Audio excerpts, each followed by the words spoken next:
Welcome back to सुबह की सोच। अब हम बात करेंगे वफाक में इत्तेहादी जमातों के दरमियान इख्तलाफात सामने आ रहे हैं। एक जानिब सानिया पीम्स पर पीपल्स पार्टी ने वफाकी वजीर सेहत मुस्तफ़ा कमाल से इस्तीफ़े का मुतालबा किया, तो दूसरी जानिब पार्लियामेंट की बात की जाए तो वहाँ पर हुकूमत के साथ ताउन भी इख्तलाफात की जद में नज़र आ रहा है। शहरी रहमान भी इत्तेहादी जमातों पाकिस्तान पीपल्स पार्टी और मुस्लिम नून के दरमियान इख्तलाफात की तस्दीक कर चुके हैं, जबकि अगर स्पीकर चैम्बर की बात की जाए तो उसमें मामलात हल करने के लिए मुज़ाकरात भी हुए हैं। सवाल यह है कि ये इख्तलाफात हुकूमती इत्तेहाद के लिए कितने संजीदा होते जा रहे हैं, और अगर मामलात हल ना हुए तो पार्लियामेंट में पीपल्स पार्टी की हिकमत अमली क्या होगी, इसी पर बात करेंगे। बिल्कुल जी, इसी पर बात करने के लिए मैं ज्वाइन कर चुकी है सेनेटर सहर कामरान साहिबा। बहुत शुक्रिया आपके वक्त के लिए।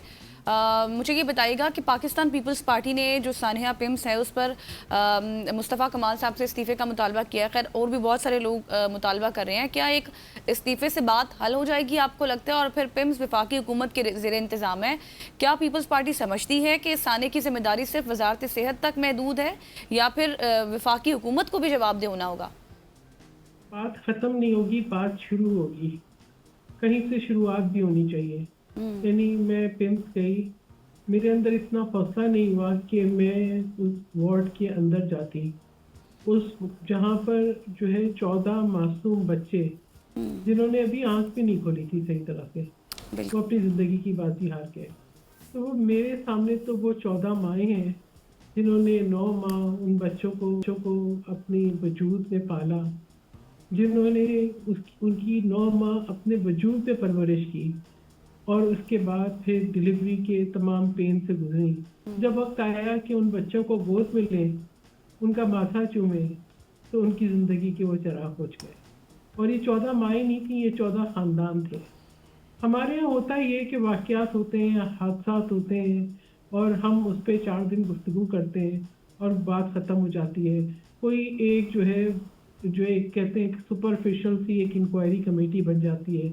यानी आप सोचें वो क्या इंक्वायरी कमेटी होगी जिसके अंदर पिम्स के ही जो है वो अफसरान होंगे। मातहत अफसरान क्या ईडी को मोरद इल्ज़ाम ठहराएंगे या वज़ीर साहब से सवाल करेंगे? तो मेरा तो बिल्कुल मुतालबा है कि वज़ीर साहब इखलाकी जुर्रत का मुज़ाहरा करें। 2 अस्पताल हैं वफाक के पास, ठीक है? सवाल ये नहीं है कि 14 बच्चों की, मासूम बच्चों की जानें चली गईं जो दोबारा आँख नहीं खोलेंगे। उन 14 माँओं की गोद उजड़ गई, 14 ख़ानदानों के चिराग बुझ गए।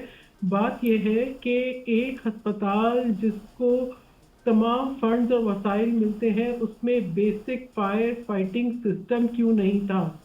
फायर सेफ्टी मैकेनिज्म क्यों नहीं था? जो है एक जो इमरजेंसी एग्जिट क्यों नहीं था? क्यों जो है शीशे तोड़ के और दीवारों में सुराख करके लोगों को बाहर निकालना पड़ा? और कहाँ थे सब लोग? मैं सुन रही थी गुफ्तगू, जो है वज़ीर सेहत की भी सुनी। मैं कहूँगी तकब्बुर ना करें, आपके लहजे का तकब्बुर इस वक्त बहुत तकलीफदेह है, बहुत तकलीफदेह है। इसी तरीके से मैंने स्टेट मिनिस्टर ऑफ इंटीरियर की भी गुफ्तगू सुनी कि जी 6 महीने में 6 मिनट के अंदर, उन्होंने कहा 6 मिनट के अंदर रेस्क्यू की टीमें पहुंच गई थी। पहुंच गई होंगी किस चीज़ के 6 मिनट? बच्चों के जल जाने के बाद के 6 मिनट? आग लग गई इसका पता लग जाने के 6 मिनट? या जो है सब जो है वो जिंदगियां उजड़ने के बाद के 6 मिनट? क्यों नहीं था बच्चों के वार्ड के अंदर फायर फाइटिंग सिस्टम? कितनी ड्रिल्स होती हैं? ये बच्चों के अस्पताल की बात कर रहे हैं, हम वफाकी अस्पताल की बात कर रहे हैं। मैं नहीं कहूँगी मुस्तफ़ा कमाल साहब, आप कहते हैं कि आलमी मियार का शायद जो है वो सिस्टम नहीं था, सेफ्टी मैकेनिज्म नहीं था। मैं तो आलमी मियार की बात नहीं कर रही, मैं तो बुनियादी जो एक नेसेसिटी है उसकी बात कर रही हूँ कि बच्चों के वार्ड में क्यों दरवाजे बंद करके उसको एक मक्तल बना दिया गया? क्यों दरवाजे खुले नहीं थे? क्यों कोई ड्यूटी पे नहीं था? कैसे आग लग गई? ये तो तहकीकात होंगी। आप कहते हैं जी ईडी की कोई जिम्मेदारी नहीं है, तो ईडी की जिम्मेदारी क्या है कि जब बस अपने कमरे में बैठना? अभी इससे पहले जून के महीने में भी एक इस तरह का वाकया हुआ कि एक दिल का मरीज जब इलाज के लिए गया तो ना मशीनें काम करती थी, ना वार्ड के एसी काम करते थे। मैंने तब भी इस इशू को उठाया, तब भी वज़ीर आज़म से दरख्वास्त की कि तवज्जो की ज़रूरत है, ये वफाकी अस्पताल है। ठीक है, वफाकी अस्पताल अगर सरकारी अस्पताल हो तो आप समझें कि इस पे कोई जिम्मेदारी नहीं बनती।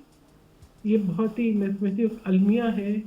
आज सिर्फ मेरा नहीं, उन 14 माओं का नहीं, हर उस शख्स का जिसका जो है ज़मीर जिंदा है, उसका दिल रो रहा है, उसकी आंखें अशपार है।